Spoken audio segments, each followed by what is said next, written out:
వినాయక చవితి వేడుకల్లో మట్టి గణపతి ప్రతిమలను పూజించి పర్యావరణాన్ని కాపాడాలని కాకినాడ పార్లమెంట్ సభ్యులు తంగళ ఉదయ్ శ్రీనివాస్ పేర్కొన్నారు. స్థానిక ఎంపీ కార్యాలయంలో అడబాల ట్రస్ట్ ప్రచురించిన శ్రీ వినాయక వ్రత పుస్తకాలను ఎంపీ ఆవిష్కరించారు. ఈ సందర్భంగా ఆయన మాట్లాడుతూ ఉప ముఖ్యమంత్రి పంచాయతీరాజ్ శాఖ మంత్రి పవన్ కళ్యాణ్ సూచనల మేరకు ప్రతి ఒక్కరూ మట్టి వినాయక ప్రతిమలను పూజించాలన్నారు.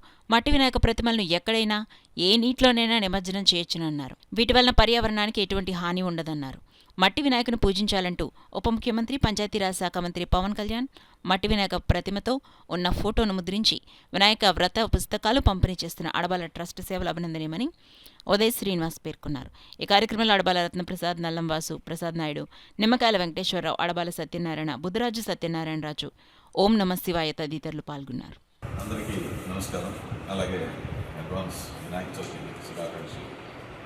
రాబోయే వినాయక చవితి వేడుకలు ప్రభుత్వం రాష్ట్ర వ్యాప్తంగా మనమందరం సెలబ్రేట్ చేసుకుంటాం.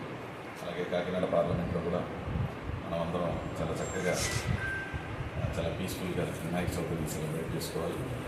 అదేవిధంగా అధినేత పవన్ కళ్యాణ్ గారు, డిప్యూటీ సీఎం పవన్ కళ్యాణ్ గారు పిలుపునిచ్చినట్టు పర్యావరణాన్ని కాపాడేలాగా మట్టి విగ్రహాలని మనమందరం ప్రోత్సహిస్తూ దాన్ని మనమందరం పూజిస్తూ దాంతోనే మనం వినాయక చవితిని సెలబ్రేట్ చేసుకుంటూ మన సెలబ్రేషన్స్తో పాటు మన పర్యావరణాన్ని కూడా కాపాడుకోవాలని చెప్పి అందరినీ వేడుకుంటూ వన్స్ అగైన్ అందరికీ హ్యాపీ వినాయక చవితి.